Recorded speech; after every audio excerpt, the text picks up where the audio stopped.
तो दोस्तों आपकी स्क्रीन के ऊपर क्वेश्चन नंबर 4 दिख रहा है। क्या कह रहा है क्वेश्चन, आइए हम देखते हैं। Assume that Earth moves around the sun in a circular orbit of radius r।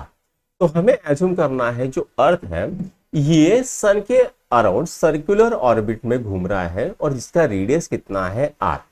Right, तो इसकी एक डायग्राम बना लेते हैं। मान लेते हैं ये है सन और यहां पर ये सर्कुलर ऑर्बिट में घूम रहा है इस तरह से, और इसका रेडियस कितना है r।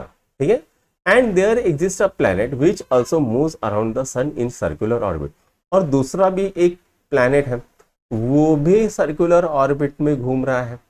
ठीक है, ऐसा बोला गया है। ठीक है, with an angular speed twice as large as that of earth. तो इसकी मान लेते हैं एंगुलर स्पीड है ओमेगा, और इसकी मान लेते हैं ओमेगा 2। और ओमेगा 2 कितना बोला है, ट्वाइस ओमेगा 1 बोला है। राइट, तो radius of orbit of planet, तो ये जो R2 होगा ये कितना होगा, ये हमें पूछा है। तो आइए बच्चों इसको सॉल्व करते हैं। तो बच्चों हमें पता है केप्लर्स का लॉ क्या कहता है, T square is directly proportional to the R cube होता है। तो आर कितना हो जाएगा बच्चों, तो आर हो जाएगा टी टू द पावर 2/3 हो जाएगा। राइट, ये इधर चलेगा तो 2/3। अब यहां पर हम प्रोपोर्शनलिटी के साइन निकाल के एक कांस्टेंट का साइन डाल देते, तो ये क्या आएगा, के टी 2/3। अब पहले के लिए हो गया ये R1 इज इक्वल टू के T 1 divide two the power 2/3, और R2 क्या बनेगा, के टी 2/3 ये बन जाएगा। ठीक है, अब हमें R1 अपॉन R2 निकालना है, इज इक्वल टू क्या आएगा, के टी 1 2/3 डिवाइडेड बाई के टी 2/3।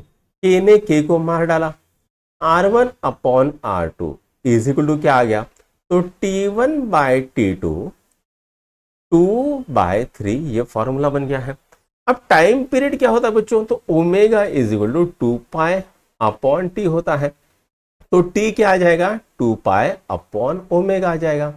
तो यहां पर हम T1 और T2 की वैल्यू पुट करेंगे, तो यहां पर R1 upon R2 is equal to 2π upon omega 1 divided by 2π upon omega 2 to the power 2/3 हो गया।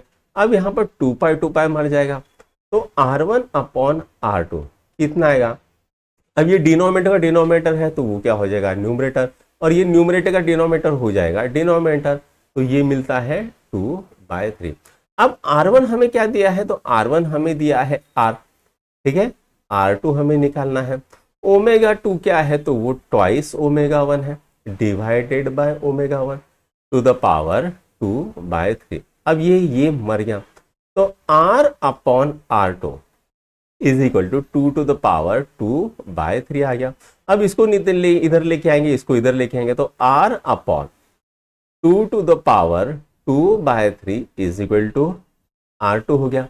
राइट, तो R2 क्या आ गया बच्चों, तो R upon 2 to the power 2/3 आ गया।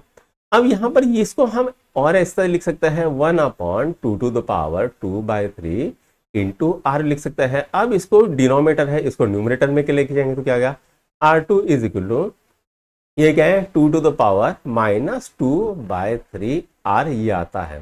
ठीक है, तो कौन सा ऑप्शन आएगा बच्चों, तो ए ऑप्शन आएगा। तो ए ऑप्शन पे टिक करो और आगे बढ़ जाओ।